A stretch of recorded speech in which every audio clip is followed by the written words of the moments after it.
Assalamualaikum warahmatullahi wabarakatuh. Selamat pagi, selamat siang, selamat sore. Salam sejahtera bagi kita semua. Shalom, Om Swastiastu, Nama Budaya, Weideng Dongtian, Salam Kebijakan. Di sini saya dengan teman kerja saya akan menjelaskan tentang sistem rangka. Siapa aja sih anggotanya? Yang pertama ada saya sendiri, yang kedua ada Fitri Widajaya, yang ketiga ada Preti Sinta, yang keempat ada Adel Adindasari, dan yang kelima ada Andi Febriani Putri. Bismillahirrahmanirrahim. Assalamualaikum warahmatullahi wabarakatuh. Perkenalkan, nama saya Preti Sinta sebagai pemateri pertama. Langsung saja saya akan membacakan materinya. Pengertian sistem rangka. Sistem rangka atau sistem kerangka adalah suatu sistem yang memberikan dukungan fisik pada makhluk hidup untuk dapat bergerak. Sistem rangka umumnya dibagi menjadi 3 tipe: eksternal, internal, dan basis cairan atau rangka hidrostatik. Walaupun sistem rangka hidrostatik dapat pula dikelompokkan secara terpisah dari 2 jenis lainnya karena tidak adanya struktur penunjang. Sistem rangka terdiri dari sendi, tulang rawan atau kartilago, tulang. Sistem rangka berfungsi membentuk kerangka yang kaku dengan jaringan-jaringan dan organ-organ yang melekat padanya, memberi topangan dan bentuk tubuh, pergerakan, perlindungan, membentuk sel darah, tempat penyimpanan mineral. Sistem rangka dibagi menjadi 3 bagian. Rangka hidrostatik dapat pula dikelompokkan secara terpisah dari 2 jenis lainnya karena tidak adanya struktur penunjang. Sistem rangka melindungi organ-organ vital seperti otak yang dilindungi oleh tulang tengkorak, paru-paru, dan jantung dilindungi oleh tulang dada dan tulang rusuk. Gerakan tubuh terbentuk dari kerjasama antara sistem rangka dengan otot. Keduanya sering dikelompokkan menjadi satu nama, yaitu sistem muskuloskeletal. Rangka merupakan tempat melekatnya otot melalui perantaraan tendon antara tulang yang satu dengan tulang yang lain, dikaitkan dengan perantaraan ligamen. Adapun gambar kerangka manusia pada slide ini ditunjang oleh struktur lain seperti ligamen, tendon, otot, dan organ lainnya. Assalamualaikum warahmatullahi wabarakatuh. Perkenalkan, nama saya Fajri sebagai pemateri kedua. Langsung saja. Rangka tubuh manusia dikelompokkan atas 2 bagian besar, yaitu yang pertama ada skeleton aksial atau rangka sumbu, yang kedua ada skeleton apendikular atau rangka tambahan. Yang pertama, skeleton aksial terdiri atas sekelompok tulang yang menyusun poros tubuh dan memberikan dukungan dan perlindungan pada organ di kepala, contohnya otak, leher, dan badan. Yang kedua ada skeleton apendikular yang terdiri dari tulang kaki dan tangan, tulang gelang panggul, tulang gelang bahu, dan tulang selangka. Dapat kita lihat pada kedua gambar kerangka manusia ini yang menghadap ke depan dan yang menghadap ke belakang. Untuk lebih jelasnya, mari kita lihat gambar berikut. Di sini terdapat kerangka tubuh beserta keterangannya. Gambar ketiga ini adalah bagian-bagian tulang tengkorak. Yang pertama ada tulang dahi, tulang ubun-ubun kanan, tulang ubun-ubun kiri, tulang pelipi kiri, sendi pelipis rahang bawah, mandibula, maksila, tulang zigomatik, tulang tengkorak belakang. Nah, untuk gambar keempat ini ada bagan skeleton aksial dan pendikular. Dapat kita lihat pada gambar pertama ini ada aksial skeleton diagram, dan untuk gambar kedua ada apendikular skeleton diagram. Sekarang kita masuk di bagian tulang rawan. Tulang rawan adalah sebuah jaringan ikat di mana tulang yang bersifat lentur dan liat karena adanya zat-zat antar sel tulang yang banyak mengandung zat perekat dan juga zat kapur. Zat kapur perekat tulang yaitu sejenis protein yang disebut dengan kolagen. Sesudah dewasa, tulang rawan berganti menjadi tulang keras, namun tidak semuanya tulang rawan akan berubah menjadi tulang keras. Pada orang dewasa, tulang rawan terdapat pada hidung, telinga, ujung-ujung tulang keras, dan sendi atau tempat sambungnya antar tulang. Bismillah, perkenalkan saya Fitri Widajaya, pemateri ketiga. Baik, langsung saja masuk materinya. Berikut adalah proses pembentukan tulang rawan, dapat kita lihat pada gambar berikut. Struktur tulang rawan. Kartilago atau tulang rawan merupakan suatu jaringan ikat yang menyusun sistem gerak jaringan tulang rawan yang tersusun dari sel-sel tulang rawan. Pada sel-sel tulang rawan kemudian mengeluarkan matriks yang dikenal dengan kondrin. Matriks dapat membuat tulang rawan yang bersifat lentur, kuat, serta licin. Tulang-tulang rusuk penyusun rongga dada dapat bergerak dengan bebas mengikuti pemekaran paru-paru saat bernapas itu karena kelenturan tulang rawan pada tulang-tulang rusuk. Nah, kita masuk ke ciri-ciri tulang rawan. Terdapat ciri-ciri tulang rawan, diantaranya adalah mempunyai bentuk khusus jaringan ikat yang fungsi utama yaitu menyokong jaringan lunak, terdiri dari sel-sel kondosit dan kondroblast, serta matriks, serat, dan substansi dasar. Tulang rawan mempunyai kekuatan renggang, penyokong yang struktural, dan dapat memungkinkan fleksibilitas tanpa distorsi. Matriksnya mengandung serat elastin atau serat kolagen yang memberikan kelenturan serta kekuatan. Fungsi tulang rawan. Tulang rawan memegang beberapa tulang bersama-sama, misalnya tulang rusuk, tulang rawan. Itu membuat daerah tahan guncangan. Ini membantu dalam pembentukan tulang pada anak-anak tumbuh. Pada anak-anak muda, ujung tulang panjang lengan dan kaki yang terdiri dari tulang rawan yang secara bertahap berubah menjadi tulang dan tumbuh lagi. Tulang rawan adalah satu-satunya jaringan yang tidak pernah berhenti tumbuh.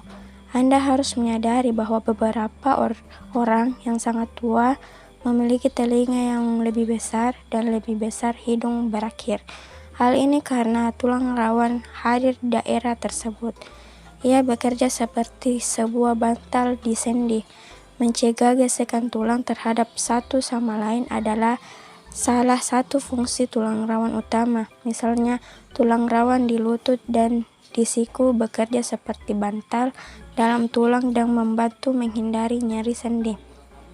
Tulang rawan elastis adalah tulang rawan yang paling fleksibel karena mengandung serat elastin lagi.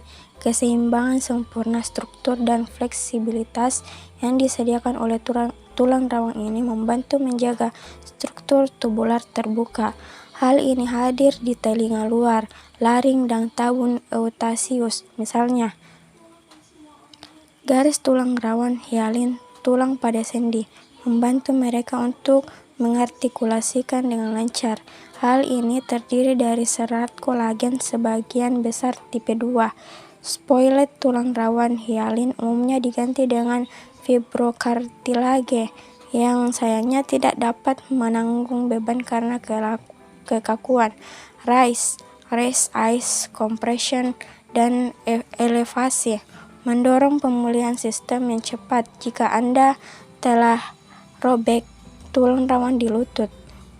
Fibrokartilago adalah jenis terkuat dan paling kaku tulang rawan karena mengandung lebih banyak kolagen dibanding jenis lainnya.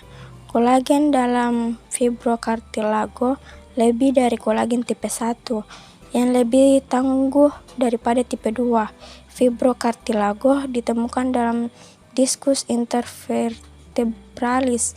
Ini membantu menghubungkan tendon dan ligamen pada tulang. Hal ini hadir di daerah stres tinggi lain dan melindungi sendi dari guncangan. Macam-macam jaringan tulang rawan ada 3. Pertama, tulang rawan hialin atau kartilago hialin. Kedua, tulang rawan elastis atau kartilago fibrosa. Dan ketiga, tulang rawan fibrokartilago atau kartilago. Nah, tulang rawan hialin atau kartilago hialin. Untuk jenis tulang rawan yang pertama yakni tulang rawan hialin. Tulang rawan ini terdapat di sebagian besar tubuh manusia. Jenis tulang rawan hialin memiliki banyak serat kolagen tipe 2. Tulang rawan hialin memiliki peran untuk membentuk sebagian rangka embrional untuk pergerakan persendian, pertumbuhan tulang panjang, dan juga berperan untuk memperkuat saluran pernapasan. Matriksnya bening kebiruan. Kartilago hialin mengandung serabut kolagen yang halus, berwarna putih kebiruan, dan tembus cahaya. Kartilago hialin berfungsi untuk memberikan kekuatan, menyokong rangka embrionik, menyokong bagian tertentu rangka dewasa, dan membantu pergerakan persendian. Matriks. Komponen penting dari matriks kartilago adalah kondronektin, sebuah makromolekul yang membantu perlekatan kondrosit pada kolagen matriks. Matriks kartilago yang tepat mengelilingi setiap kondrosit banyak mengandung glikosaminoglikan dan sedikit kolagen. Perikondrium. Kecuali pada kartilago sendi, semua kartilago hialin ditutupi oleh selapis jaringan ikat padat perikondrium yang esensial bagi pertumbuhan dan pemeliharaan tulang rawan. Dapat kita lihat, berikut adalah gambar tulang rawan hialin. Assalamualaikum warahmatullahi wabarakatuh. Perkenalkan, nama saya Andi Febriani Putri. Di sini saya akan melanjutkan materi yang telah dijelaskan sebelumnya oleh rekan saya, yaitu Fitri Widayajaya. Baik, tulang rawan fibrikartilago. Fibrikartilago juga merupakan salah satu bagian dari jenis tulang rawan. Jenis ini ialah jenis tulang yang paling kaku dan kuat dari tulang rawan. Fibrokartilago mempunyai kolagen hialin yang lebih banyak dari jenis lainnya, termaksud kolagen tipe 1 yang lebih kuat dari kolagen tipe 2. Fungsi tulang rawan fibrokartilago ini untuk membentuk cakram intervertebralis yang menghubungkan ligamen dan tendon tulang, serta muncul di daerah bertekanan tinggi lainnya. Untuk kerusakan yang ada pada tulang rawan hialin seringkali digantikan fungsinya oleh fibrokartilago. Namun sayangnya fibrokartilago tidak dapat menanggung bagian berat karena sifat kakunya. Matrisnya berwarna keruh kekuning-kuningan. Jaringan ini terdapat pada daun telinga, epiglotis, pembuluh eustachius, dan laring. Berikut adalah gambar tulang rawan fibrokartilago.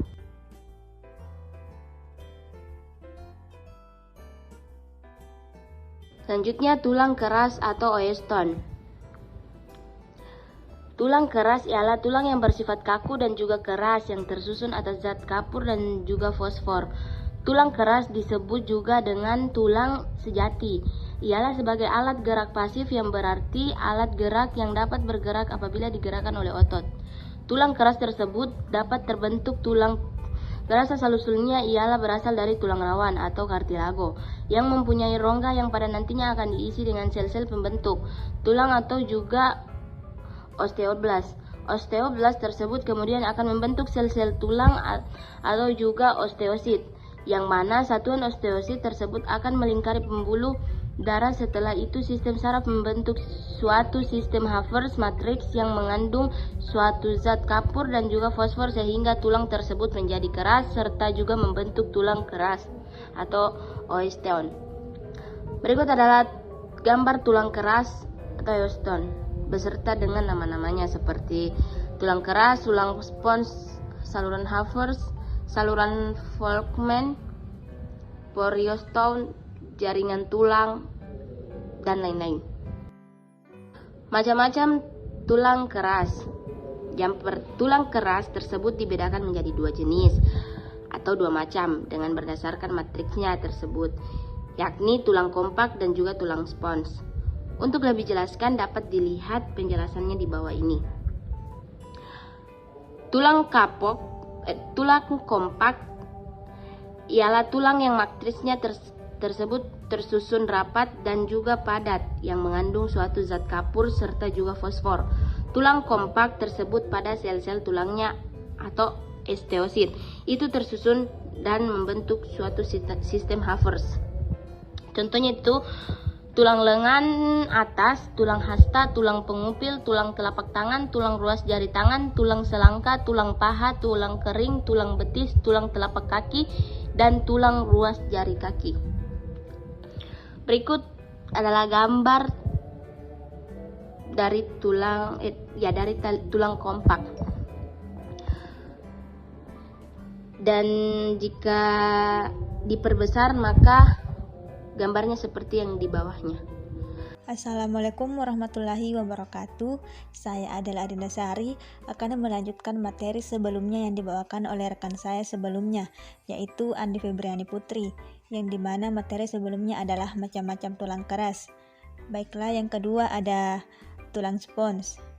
Tulang spons ialah tulang yang matrisnya tersebut berongga dan juga tersusun oleh anyaman trabeculae atau yang mirip dengan pecahan genting, yang pipih serta juga mengandung suatu serat kolagen.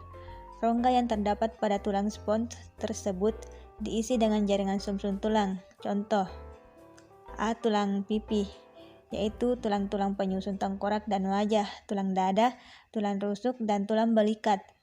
B. Tulang pendek, yaitu tulang pergelangan tangan, pergelangan kaki, dan tulang. Berikut adalah contohnya, yaitu ada kartilago, tulang spons, tulang kompak, sumsum tulang, jaringan ikat, pembuluh darah, dan kartilago. Selanjutnya adalah ciri-ciri dan fungsi tulang keras. Ciri-ciri tulang keras yang pertama, ada ciri-ciri tulang keras antara lain adalah sebagai berikut. Bersifat kaku dan juga keras. Yang kedua, mudah sekali patah. 3. Kurangnya suatu zat perekat. Yang keempat, tersusun dari zat kapur dan juga fosfor. 5. Sel-sel tulang tersebut tersusun ialah seperti lingkaran yang berlapis-lapis. Adapun fungsinya yaitu 1. Menjaga organ lunak di dalamnya. 2. Membantu aktivitas manusia di dalam kerja berat. 3. Tempat melekatnya otot. 4. Sebagai saluran pembuluh darah dan juga lemak. Adapun gambar sumsum kuning dan merah, yaitu ada sumsum kuning, bisa kita lihat pada gambar tersebut. Pembuluh darah, tulang rawan artikular, sumsum merah, dan tulang kompak. Baiklah, sekian penjelasan dari kelompok kami dengan materi sistem rangka. Lebih dan kurangnya mohon dimaafkan. Wassalamualaikum warahmatullahi wabarakatuh.